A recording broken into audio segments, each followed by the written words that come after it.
Welcome to Gateway House's discussion on India's top security risks 2014.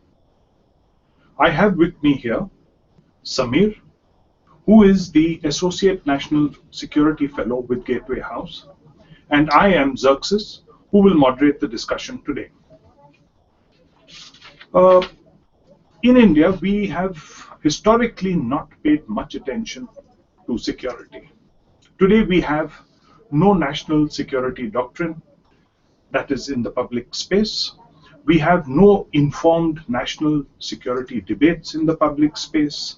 And India's security strategy is largely reactive to incidents that occur from time to time. We urgently have a need to address this fundamental problem.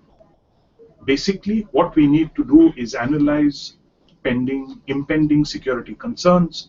Based on this analysis, we need to allocate funds. We need to structure the armed forces, the security forces, and the police forces. We need to develop their strategy. We need to develop a national home ministry strategy to deal with such security threats. However, today, security being reactionary is largely a matter of turf battles by various services. Each service fights for funds, each police force fights for funds, and the outcome is that we don't have a coherent strategy. What we need to do is analyze the threats to India, develop a threat perception in the foreseeable future, and move forward from there. To start this off, basically our threats are of two types, from within and from without. Considering our threats from without, we basically have our neighbors. We live in a very hostile neighborhood. Take Pakistan, for example. All internal dynamics of Pakistan will reflect themselves in their attitude towards us. When you come to China, China constantly draws world attention to the disputed border between the two countries. China also sometimes views us as an ally with other powers to wring China and isolate it. We have problems with Sri Lanka. The dynamics of the Sinhala treatment of Tamils during the civil war and after it have resulted in a lot of fallout in our own states in the south, that is basically Tamil Nadu. What are the threats from within? We've got Maoism affecting arguably between 80 and 120 districts. We've had about 400 casualties in 2013. It was rated the biggest internal security challenge by the Prime Minister in 2006. It is true, it is one of the biggest security challenges today. Though there is a reduction in casualties, Maoism really peaked in somewhere around 2010, where the casualties were maximum. There is a reduction, but that is no cause for complacency. If a situation has been reached where we need to negotiate, we need to be better, now is the time. J&K continues to flare up periodically, aided and abetted by our neighbor at the west. We need to keep an eye on that. In the past year, it had continuously flared up from occasion to occasion. Two issues: homegrown terrorism in J&K and cross-border infiltration resulting in sponsored terrorism. There are other threats: cybersecurity, counterfeit currency, serious law and order problems, often fueled by electronic media. MMS, SMS have become powerful tools in the hands of anti-national elements. And finally, we have the problem with combating piracy. With that, let me hand you over to Samir, who will give us a peek into 2014, and we'll take it from there. Samir? Thank you, Xerxes, for such a wonderful introduction. So I'm going to do is pick up elements from your presentation, both the domestic and the external, and I'm going to highlight three concern areas for India in 2014 and beyond. One of the things that you talked about was China. I'm going to look at in terms of how China asserting its territorial claims all over Asia is impacting the regional security scenario. The unique thing about the Depasang intrusion was in terms of its the depth into the Indian territory and its length of the entire intrusion. Similar behavior has also been seen by China in Japan, with Japan on the Senkaku Islands and with the Southeast Asian countries in South China Sea. Hence, as China asserts its territorial claims, the risk of an accidental conflict for the region remains very high. Now, this aggressive behavior by China is also prompting a very, kind of, what should I say, an active response from powers like Japan, which under Prime Minister Shinzo Abe is saying that it wants to give a very firm response to China. And Japan, as we know, that Japanese Prime Minister Abe will be here for the January 26th Republic Day celebration, and he wants to engage India in that security partnership. Now, that's the first concern area that I have. The second concern area that I have is with regard to the terror threat against the cities. You talked about Afghanistan, you talked about Pakistan. Now, the drawdown of the forces from Afghanistan and the impact that it is going to have on India's terrorism scenario is very high. Already, Lashkar-e-Taiba has talked about enhanced focus on Indian cities and said that India will not be able to stay in Jammu and Kashmir, just as the US had to leave Afghanistan because of the resurgent Taliban. And I want to talk about also about the political instability in Bangladesh and the fact that the current focus of the Sheikh Hasina-led government is to deal with the opposition rather than the counter-terrorism. So combining Afghanistan, Bangladesh, and the porousness of the India-Nepal border, all those going to have a very broad, a very severe impact on India's terrorism situation. You talked about Naxalism, and you said that Naxalism is declared as the gravest security threat to India. Now, the sad part is that it's only the high-profile attacks which attract the media's attention. But if you look at the figures from the Ministry of Home Affairs, these kind of attacks occur every day. In 2012, there were 1,400 attacks. And despite, as you said, the cycles of the Naxal violence going up and down, that should not lull us into complacency to think that the problem is over, because there are unaddressed issues of governance. Similar, may I add, is the situation in J&K, as you also pointed out, that despite the waning terrorist violence, there is clearly no political initiative coming from the leadership of this country to address the challenge of the insurgency. So those are the three concern areas that I am highlighting. Okay, great. So, coming back to a threat that everyone talks about, China. Incidentally, consequent to 1962, our political establishment was so traumatized by the 1962 war that China has sort of occupied a very large space in our security firmament, sometimes, in my opinion, more than is justified. However, what do you think, given the current situation, would lead to a solution in the current disputed border? Let me preface that question a little bit.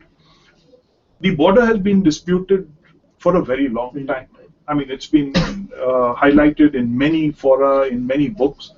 But the bottom line lies that China has often said that they have left the resolution of this dispute for the next generation, whereas we always seem to be in a hurry to resolve it. Okay? The second thing is, I do believe that this incursion was more in the nature of a public relations exercise to draw the attention of the international body, the international media, towards a disputed border rather than a military exercise. A military exercise, it was too small in scale to be a military exercise. So where do you think the solution lies?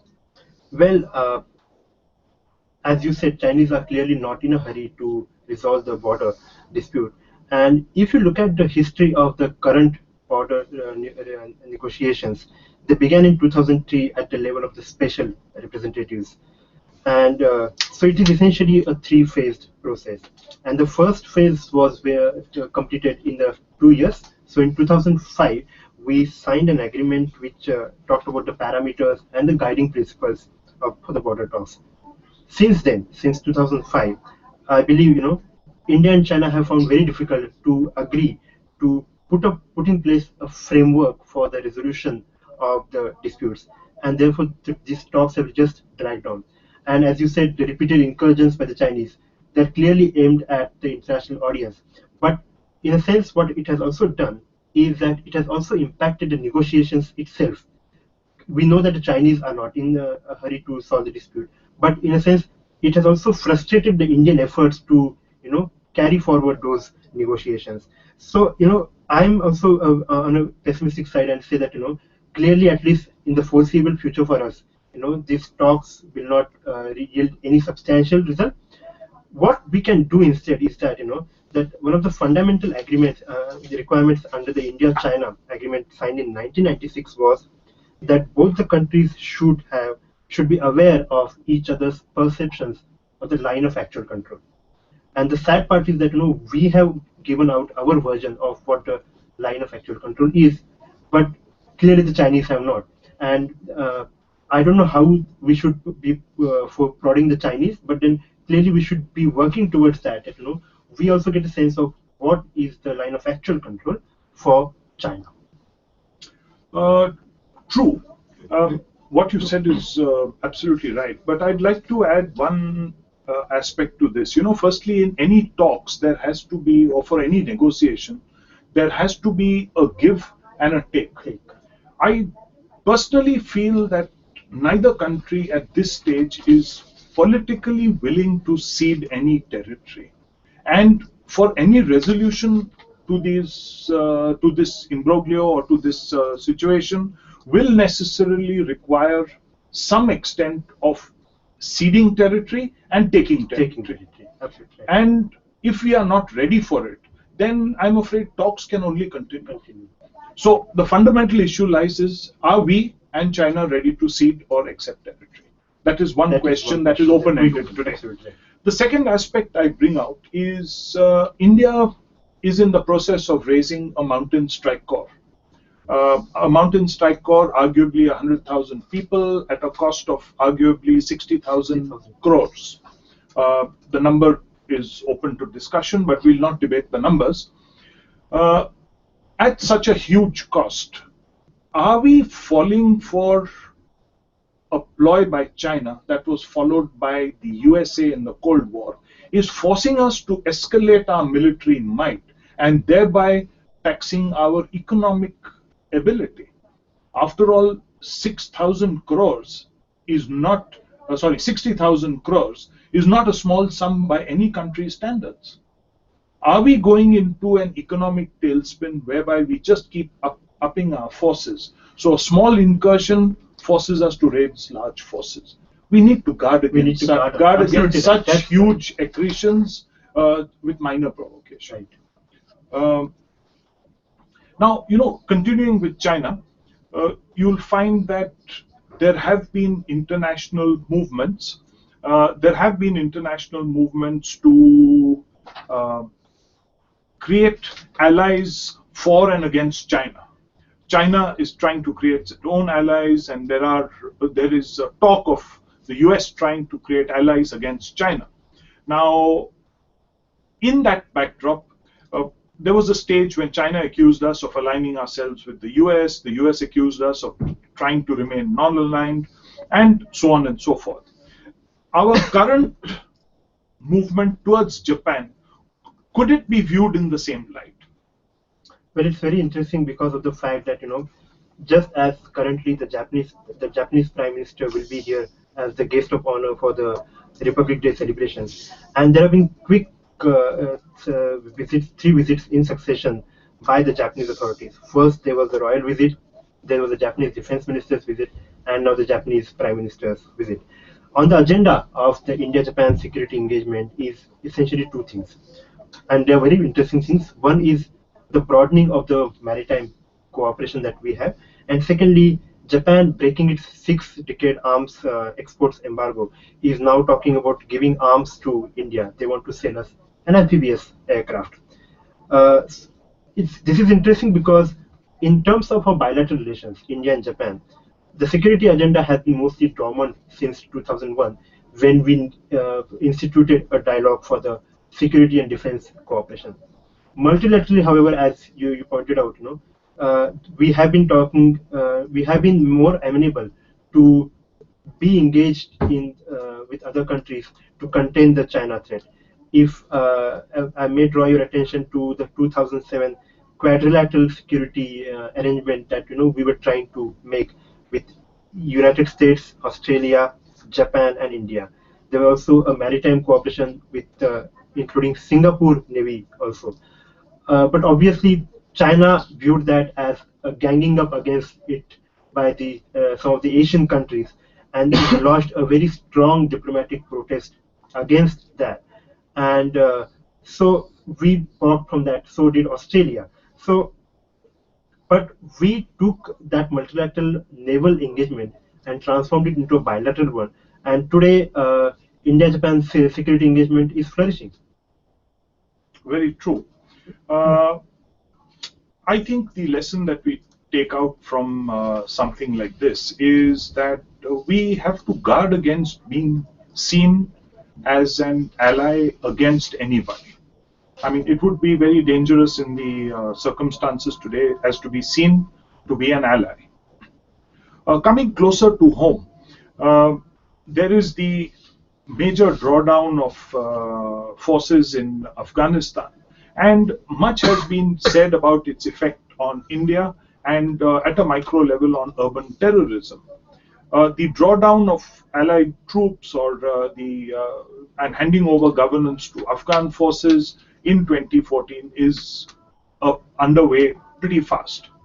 Now, if this happens, what is going to be the effect on India? Uh, there has been talk that unemployed terrorists from there will be pushed across the border into India so that Pakistan doesn't have to fight them on their soil. Uh, I don't know how much truth there is in that, but there will be an effect on India because there will be this large body of armed men without any activity.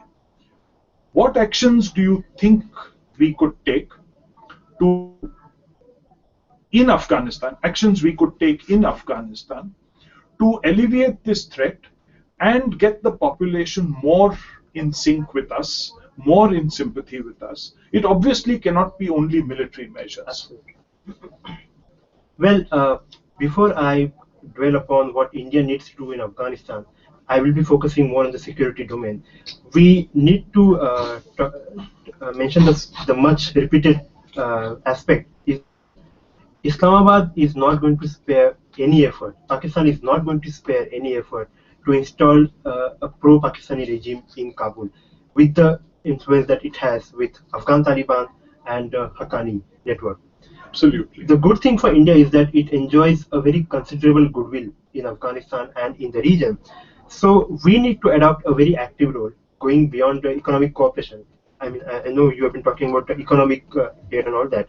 And we need to focus on two things. One, in terms of supporting the democracy which is there, not necessarily supporting the Karzai regime, but supporting the democratic process which is taking roots in Correct. Afghanistan. Correct. The second thing that we need to do is engage more for the capacity building of the Afghan National Security Forces, both the army and police. We also need to strengthen border protection, also give regional assistance to Afghan's presidential elections, and to also encourage various ethnic groups in Afghanistan to participate in the reconciliation and the peace talks. And one of the other aspects that we need to pay attention to is the drug trafficking. Right now, also the drug problem is really bad in Afghanistan, and there are some reports which suggest that if at all Taliban comes to power, it may assume even worse proportions. So we need to take into account that fact and form a regional solution to address that drug problem. Yeah, true. We also need to keep in mind that we should not make the mistake that is historically made in Afghanistan by aligning ourselves with any specific government in power. We should be seen as pro-people rather than pro-government. And to that extent, certain measures like social option schemes, look, giving economic aid for infrastructure and development as opposed to the armed forces, Of course, we are training their armed forces, but I think very wisely we just now sort of politely refuse to provide arms and ammunition. I think, is that correct? Yes, We did refuse to provide, we didn't refuse, but we sort of politely declined to provide arms and ammunition to Afghanistan armed forces. I think that is the right way to go. We need to look at more of a development attitude rather than a military attitude. Uh, One of our other neighbors right now is in a considerable state of turmoil, Bangladesh. Bangladesh is the source of one of the largest migrations, arguably, on the planet. That is, population migrations to and from Bangladesh to India and back again. It's a seasonal migration, they come, they go. However, it is important to note that this migration has resulted in considerable instability in our border states. In fact, most of the problems in our northeast states and West Bengal stem from a disproportionate number of Bangladeshis who come in and go out. Having said this, what do you think the current political situation there, or rather, how do you think the current political situation there will affect the security situation in India? Well, if you look at the last 5 years of the India-Bangladesh relations, Prime Minister Sheikh Hasina has proved to be one of the greatest allies for us in the region by doing two things in favor of India. One is she cracked down heavily on all the anti-India terrorist groups and the northeastern insurgent groups. So all the terrorist groups which had a support base there, Lashkar-e-Taiba, Hizbul Mujahideen, Jaish-e-Mohammed, she cracked down on them. And the second thing that she did was the fact that she also extradited some of the important terrorist operatives and some of the top northeastern insurgent leaders, including Arvind Rajkhowa and Anup Chetia of the ULFA, back to India. Now, given that what's happening in the past 5 years, currently these groups are lying low. However, the current political chaos might just propel these groups to revive their activities with a focus on the recruitment and infiltrating those cadres into India for terrorist activities.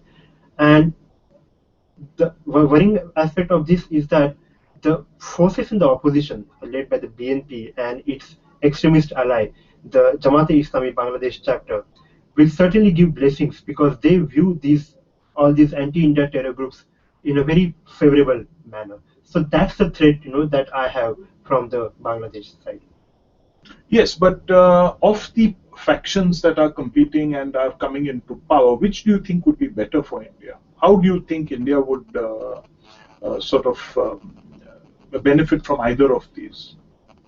I think one of the greatest positives for India is that whichever disposition has been in power, we have tried to maintain good relations with both the parties, with Sheikh Hasina as well as Khalida Zia. It's unfortunate that that Khalida Zia, because of the growing influence of the extremist ally, the Jamaat-e-Islami, has spurned those overtures coming in from India. Last time when the president was in Bangladesh, she refused to meet him. So for us, really, any party which works and cracks down on those groups should be the favorable thing. Perfect. Pakistan has been the other bogey in our minds, in our, let us say, international scenario minds for quite some time. It is the center of much of our force expansions. It is the center of much of the army's activities. Is focused towards Pakistan. Our conventional deterrence is largely Pakistan-centric. Having said that, it is also a truism to say that the internal politics and the internal dynamics of Pakistan almost always affect its attitude towards India. Having said that, Pakistan has made statements that historically that they will bleed India with 1,000 cuts. They will support cross-border terrorism. They haven't made the statement, but they do it. All their actions point towards this thing. There was even a conclave about 10 years ago. There were a series of conclaves of terrorist groups overtly certain cities of in certain cities of Pakistan. Having said that, uh, terrorist groups that have carried out activities here have sought shelter and obtained shelter in Pakistan, all of which sort of irrefutably points towards the fact that Pakistan supports terrorism in India. Every time there is a terrorist attack, most Indians go into a jingoistic mood about bombing camps, etc., etc., which are surrealistic, not necessarily true. Do you think, with the change in scenario, that Pakistan will continue to support cross-border terrorism and terrorists harbored in Pakistan, or terrorists against India who are harboring in Pakistan? Well, that's very interesting that you pointed out, and I have a very short answer to it. No. And when I say that, I have two considerations in mind. One is looking at the military, and the fact is that a section of the Pakistan's military establishment still looks at these terrorist groups as their safest bet against a militarily superior India. So they keep propping them up. And even though currently Pakistan Taliban is posing a very existential threat to Pakistan's secular fabric and also the nation as such, these sections of the Pakistan military haven't yet realized the severity of the threat, and still they want to continue with that the India bogey as such. Looking at the political, and if you remember last year when Nawaz Sharif was elected, there was a lot of gung ho over the fact that that he will herald a new era for the India-Pakistan bilateral relations. But looking at the history, if you look at Nawaz Sharif's first prime ministership, he was the prime minister in 1993, and that's the time when India, in terms of the terrorist attack, the jihadi terrorist attack, India faced the 1993 serial blasts, which with active connivance from the Pakistani establishment. So that's one pointer towards that. And secondly, Sharif's family has also very close relations with Hafiz Saeed, the Amir of Lashkar-e-Taiba, which has been carrying out a series of attacks in India. Mumbai was the one, but also a series of attacks in the Jammu and Kashmir region. So I don't think that Pakistan is going to take any action against the anti-India militant groups which are there. Yes, and also let us not forget the fact that there is the political military relationships in Pakistan are at a very interesting point are at a very interesting point right now. Uh, Various aspects indicate to the fact that the military may try to assert its supremacy by playing up the India bogey as we go forward. Okay, coming to the threat from within, we spoke about Maoism or Naxalites, as you wish to call them, in India. As we've said, arguably about 80 districts in our country are affected today. There are various figures that peg it between 60 and 80 districts, or even 120 districts in some cases. Notwithstanding the number of districts, Maoism is a very real threat in our country today. If it is a very real threat, we need to really see, is the government taking adequate measures to contain this threat? Containing a threat can be both by force and it can be by governance. Are we taking adequate steps to contain this threat? Well, at least according to the Constitution, according to the Schedule 7, law and order and policing are the state subjects. So apart from forming a very broad policy on the issue, implement the developmental schemes, and providing the central armed police forces to the states, it's actually the states which have to carry out all the Naxal strategy, anti-Naxal strategy, and that is where we have seen some kind of a dichotomy, because we have clearly seen some states repeatedly going against this strategy because because of various reasons. Chhattisgarh is one of such examples. I want to draw attention to also the plans of the Naxals to going into the urban areas, and these plans have been there since 2004 when we first saw the documents from the Naxals, where they already have the hideouts in the urban areas, and they want to do propaganda through the overground front organizations. that kind of challenge, our urban law and order machinery is really not geared up to tackle. And while saying that, I have two things that I want to point out. One is increasing the capacity of the police agencies to deal with this challenge, and secondly, promoting the police and community partnership. Clearly, on both the aspects, our machinery is not geared. And just to give, sometimes it helps to, just to look at the statistics and make sense of the problem. Uh, we have the data from the Police Bureau, Bureau of Police Research and Development, which says that in 2006 there were only 143 police personnel per 1 lakh population. That's such an inadequate number. And if you compare that to some of the other countries like Italy, which has a much lower population, that number was coming to 560 policemen, and so even Saudi Arabia, which was coming to around 386 police person per 1,000. So clearly, we have no, what should I say, no capacity to deal with that challenge. What works in favor of the in this scenario is the establishment of the intelligence sharing network, which is there, which is of the state government and the central government, with all the intelligence agencies connected to that. The multi-agency center is the one example of that. But that's what is my view is that. But Xerxes, given your military background, I would like to draw, your expertise on this issue, and how do you look at this issue? Are we really gearing up to tackle the challenge? See, first issue you brought out about police ratio being 140 to 140 policemen to 1 lakh. 1 lakh population. Don't forget, I do recollect reading somewhere that this ratio is the absolute ratio. Absolutely. Don't forget that up to 50% of the police in most states are deployed for VIP duty. VIP duty, absolutely. And if 50% of the police are deployed for VIP duty, this ratio becomes even substantially less. I mean, I wouldn't put numbers to it, but arguably they say that almost 50%. Even if that is not true, a substantial component of our police are deployed on VIP duty. The second issue that Samir, I feel very strongly about is, you mentioned this issue of police and civilian partnership, or the police to handle civilians, etc. The army runs a program called Sadbhavna in J&K. It's come under a huge cloud. I must draw your attention to the fact that armed forces and police forces are not meant for measures that are social.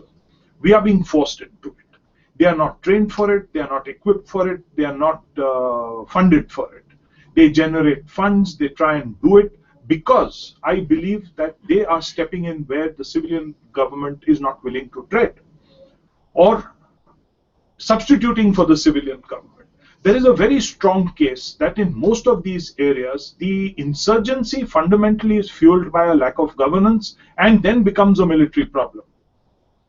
The armed forces and the police forces must be used to create or foster a situation where talks are possible.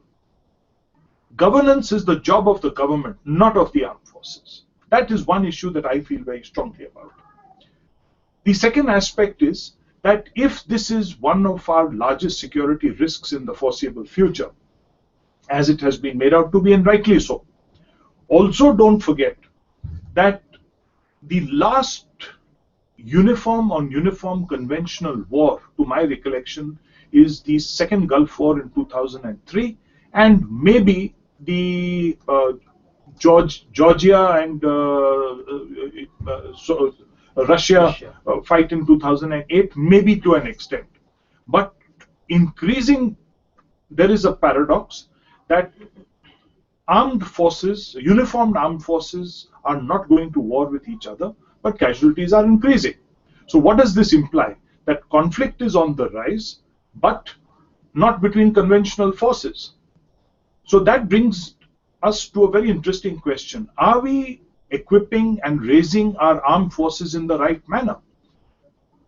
Coming closer to home or right at home, look at the Vikramaditya, look at the Mountain Strike Corps, look at the MMRCA. What is the threat we are going to use these against? Are we going to launch MMRCAs against another nation? Is that a foreseeable threat? Does the government see that as a foreseeable threat? Is something we need to analyze very carefully. Just to add to that, I mean, I agree with the fact that sub-conventional threats are emerging, and therefore India needs to change its force posture. But the thing is that, in terms of the national security decision making, most of the scenarios are the worst case scenarios. So even though, as you're saying, that the sub-conventional challenges are there, the conventional challenges are persisting, and we need to gear for that. So that's just my submission to that. With that, we'll stop our discussion, and let's field questions from the Sure. the audience. There are some questions that came in prior to this discussion via Twitter. So I'll just Shai here has a question.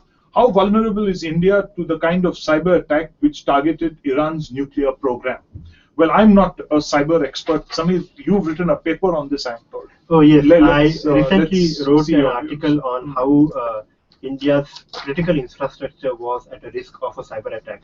But before I dwell on that, I want to draw your attention to the fact that how did this Stuxnet virus impacted India? Well, after Iran and Indonesia, in Iran it hit the nuclear program, but in case of India, India was the third most affected country because of the Stuxnet virus. Now, interesting thing is that before reaching Iran, there are some reports which point out the fact that it affected 22 manufacturing sites worldwide, which ran on the Siemens systems, and Stuxnet exploited the gaps in that. Fortunately, in India, apart from the system infections, the infected computers really did not have any other adverse impact. Given the fact that the SCADA systems monitor and control the industrial infrastructure processes, including the power transmission, civil defense, and nuclear reactors, and so on, any cyber attack will have a very critical implications not only for India's national security but also huge business implications. There is confidential data coming in from the Computer Emergency Response Team, or what we call as CERT, which says that these kind of attacks on the SCADA systems, the industrial control systems, are increasing day by day, and the intensity of those attacks is also really increasing. So, what do we have to face such a security challenge? Well, in July last year, we announced a national cybersecurity policy, which laid down a very broad framework for regulation and other aspects for the cybersecurity. Now, the challenge is to flesh out those broad policy prescriptions into actual doables. We have also formulated a crisis management plan which essentially will lay down instructions on how to respond when such kind of a cyber attacks take place. And we also have the National Critical Information Infrastructure Protection Center set up under the NTRO, the National Technical Research Organization, which is an intelligence agency. But despite all this, there is still an ambiguity because of the fact that we don't have a national critical infrastructure policy, protection policy in place, which will lay down what steps we need to take. And secondly, there is the entire issue about the SCADA systems in the private sector because of the understandable business reasons and competition issues. The businesses don't want to talk about how vulnerable they are for the cyber attacks. So clearly the solution is to have, given the mistrust between the two things, is to join hands and evolve a public-private partnership. We already have a National Security Council Secretariat's joint working group on cybersecurity, which has laid down step-by-step approach on how to go about in that public-private partnership. We need to implement that and protect our infrastructure. Samir, right, but one of the major concerns of most people today is the fact of privacy. There is a very fine line. I mean, consequent to the Snowden episode and so on, where even foreign governments. I think it was Germany's Germany and Brazil. Brazil, who Brazil. felt that their phones were being tapped by the American intelligence agencies. Now, there is a fundamental apprehension by everybody that uh, where is the line between cybersecurity and privacy? I know it's a very thin line. I mean, in closer to home, we have issues like NatGrid. We've got other agencies. Uh, Even your Aadhaar has so much of your personal data that if it gets into the wrong hands, well, you are compromised as a person. How does one tread that fine line? I mean, how does one ensure that that privacy is protected? Well, to protect the privacy, what the Snowden's revelation glaringly highlighted was that India doesn't have a comprehensive privacy legislation. We do have certain aspects talking about the privacy and the surveillance in various acts, including the IT Act of 2000 with its amendment. But the fact is that we lack the comprehensive privacy legislation, which will do three things. One, lay down which is the nodal agency for surveillance. Secondly, it will talk about the fact that how the corporates and the businesses can talk about the data protection and all that. And thirdly, it will also lay down as to in the sense that it will talk about the fact that how the unauthorized circulation of the collected data, how that will be penalized. These three things that we need to have in the comprehensive privacy legislation. Thanks, Amir. Now, there is a question that's been asked regarding how will piracy affect India's security? I'll take that on. Yes, Piracy in itself is not a direct security concern. It is more of a law and order issue. I mean, to put it very crudely, it's dacoity at sea. However, the commercial and economic ramifications of piracy are more than just a simple dacoity, because any costs involved in anti-piracy by a shipping company has to be passed on to the end user. Therefore, shipping becomes more expensive per se. So, to the extent that it is an economic security threat more than a direct individual security threat, it's not a threat as terrorism is, but it's a very major economic security threat. All merchant shipping the world over now is becoming more and more cognizant of it and taking steps to counter it.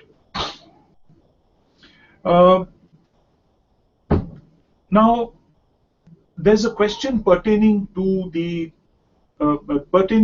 reaction by other Asian countries towards China's incursion into India. How did the other Asian countries react? I mean, their reaction would really mirror the sentiment within that country on their attitude to or against India and China.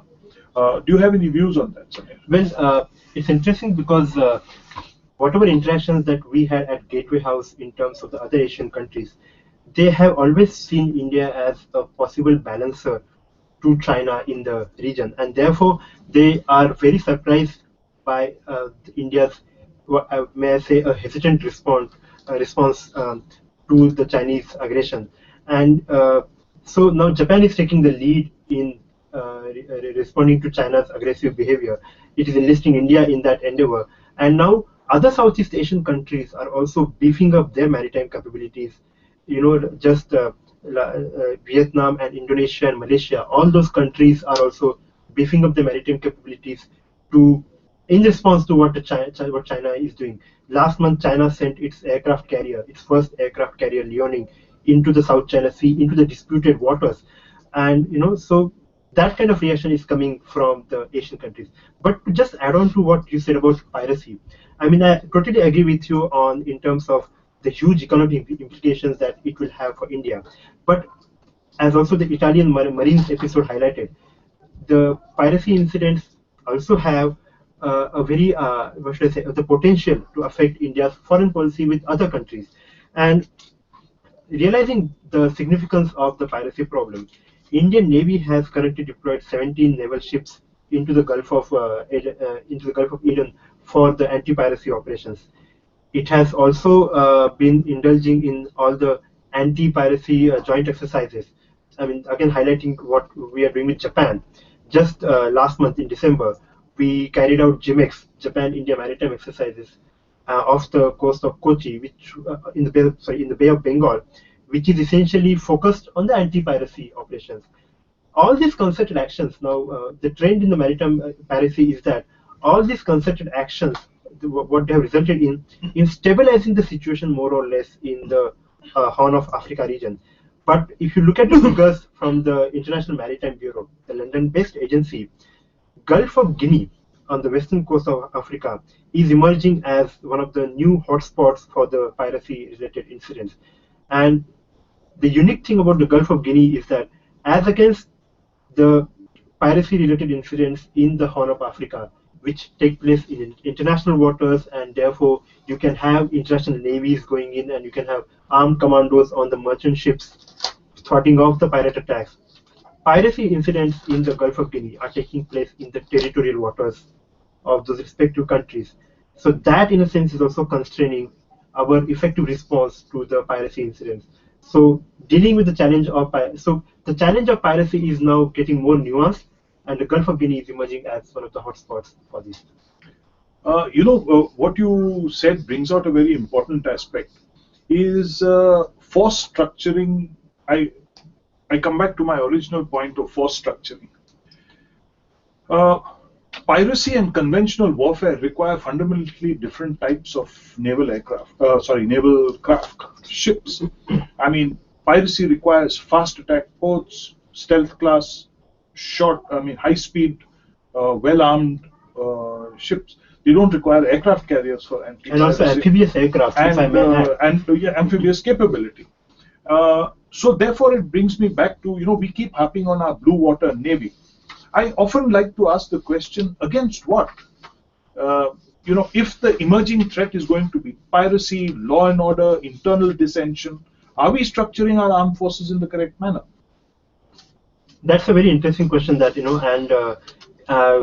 totally agree with your view that when we look at the national security risks, we really need to pay attention to all these aspects and not just focus on doing these big ticket acquisitions, if I as may say, taking an aircraft carrier and all that, but also need to pay attention to all these other things that we need to do. In fact, one of the interesting things is that you talked about raising of the Mountain Strike Corps, but you will know better than this, and I'm just pointing out is the fact that I think our soldiers, they are not equipped with the latest rifles and guns when they are indulging in hand-to-hand combat. So even though we are raising this Mountain Strike Corps, our basics, we are not getting it right.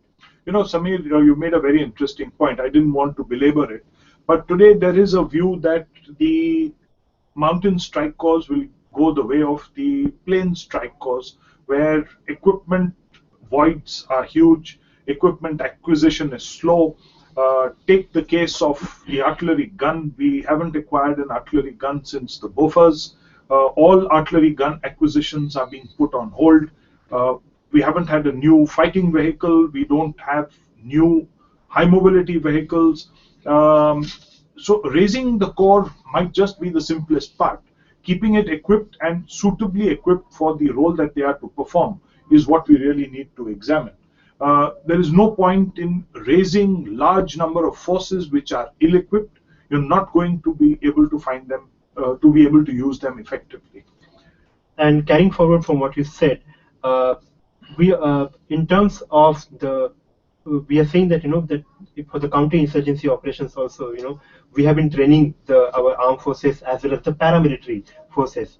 But if you look at the security situation in J&K, most of the security challenges are now with regard to the popular protests. You talked about the use of the social networking sites to create unrest, and J&K has been a very classic example of that, where various anti-India pages on sites like Facebook are fueling that kind of unrest.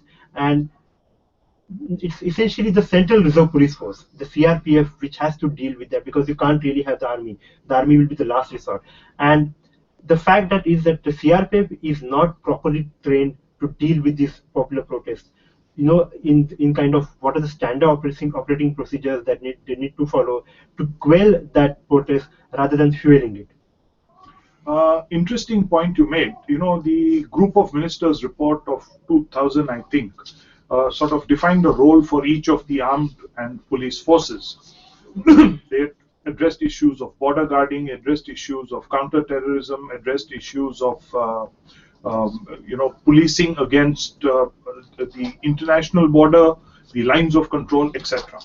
Now, in that, they had said that the CRPF will be responsible for all major internal security situations. So, though you rightly said law and order is a state subject, the state or the center can impose central mandates on a law and order situation if it grows out of the capability of a state, which is when the CRPF is either requisitioned or deployed by the center.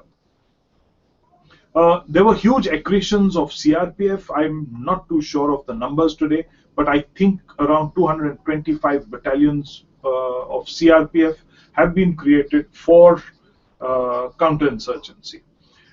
These 225 battalions of CRPF are officered and manned in a manner that often leaves them vulnerable to insurgent attacks. The Maoist actions in the Maoist infested areas have amply illustrated this time and time again. Then what happens is that these forces go into a defensive mode. They establish, well, to use a loose word, small fortresses, and they patrol in between and don't do much else.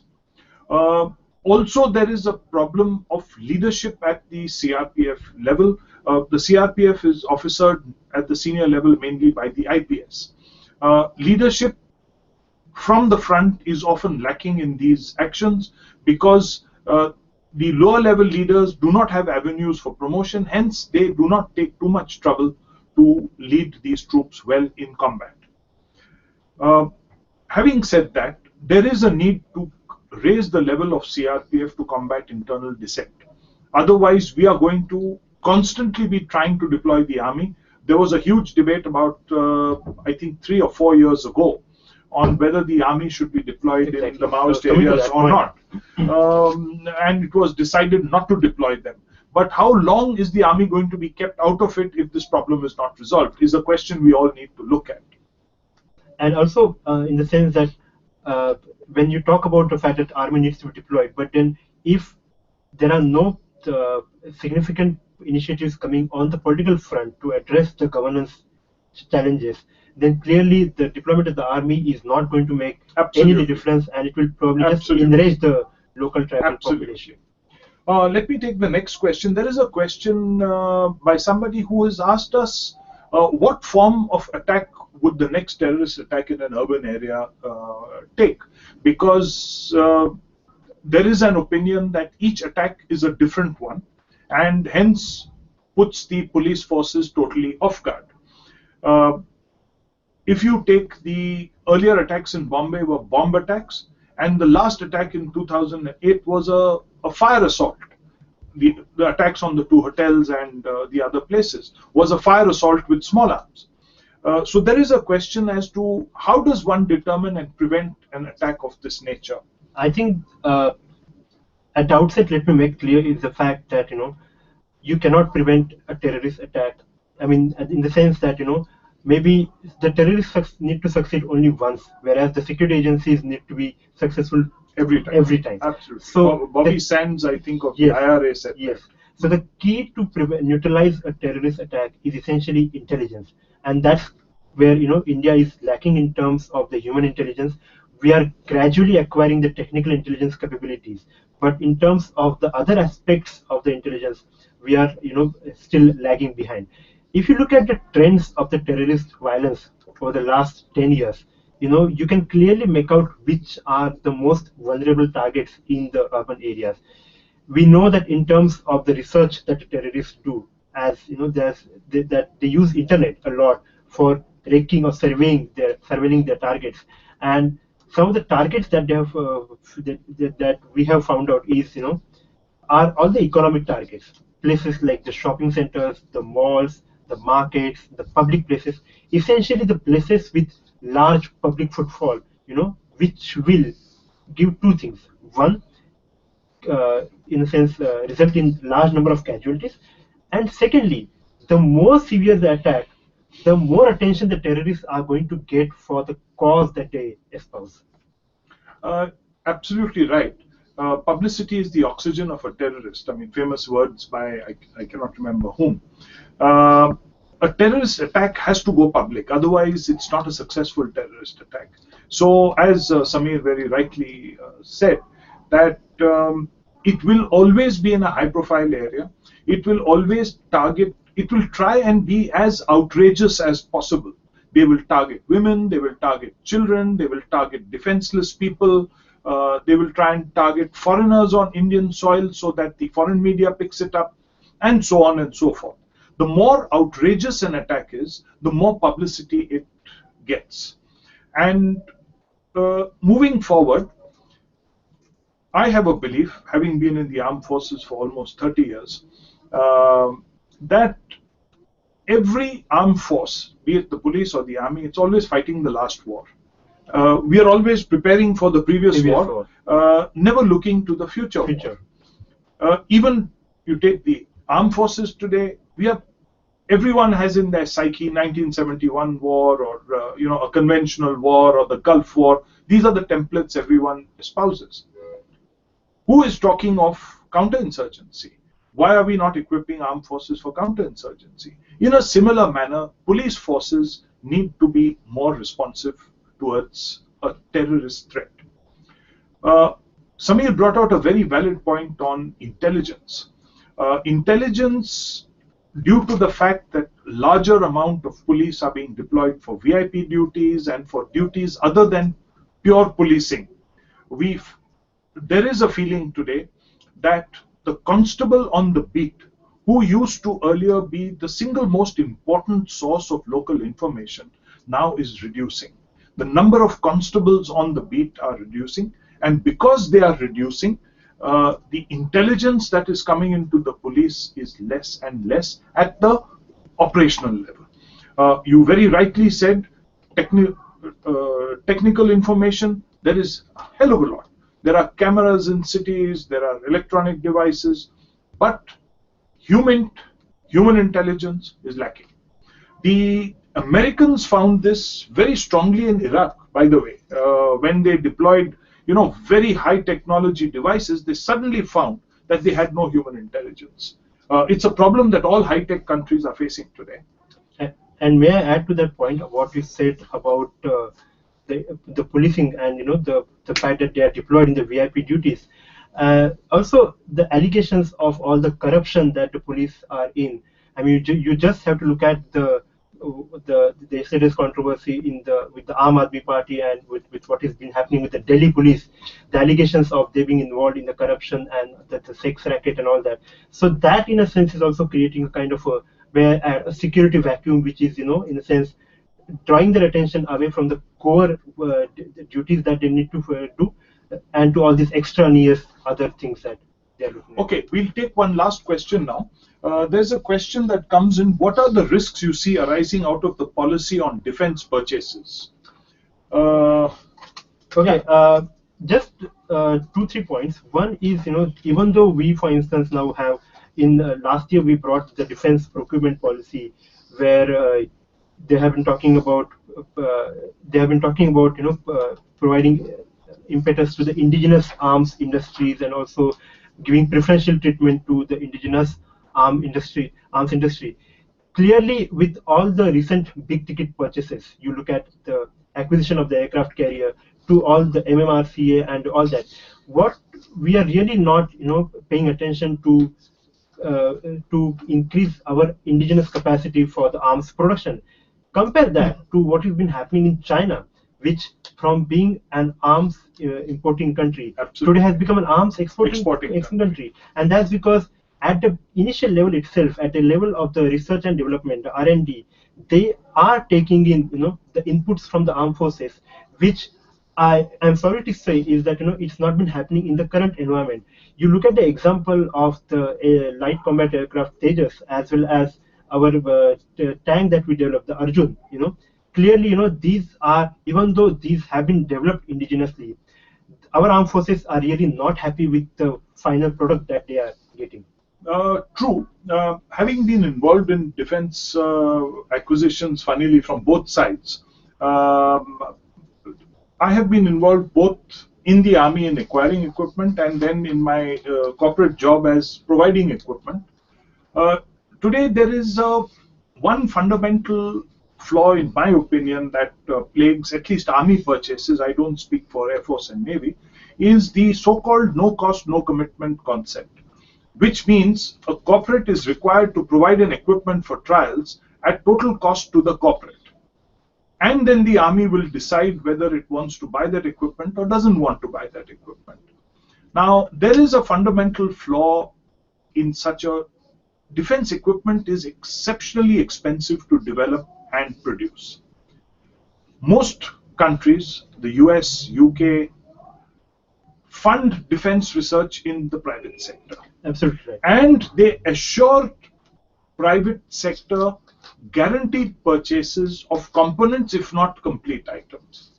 No business house today can take on a high-cost business venture on a no-cost, no-commitment basis, because the first question a shareholder asks is that you're putting in so many thousand crores, what is it in it for me? For me, absolutely. Where is my outcome? Where's the outcome? So, unless we change this one fundamental, defense acquisition is not really going to take off. Sorry, indigenous production is really not going to take off. Okay? Having answered that question, let me just summarize some of the takeaways that we've had today. But before I summarize, let me bring out a very interesting aspect. We talk of security. Security to what? Life and limb? It's an interesting point to note that almost 5 lakh people are incapacitated by road accidents in India today. We've had the highest rate of road accidents in the world. 150,000 people arguably die every year in road accidents. What is the budget spent on traffic discipline and what is the budget spent on counter-terrorism?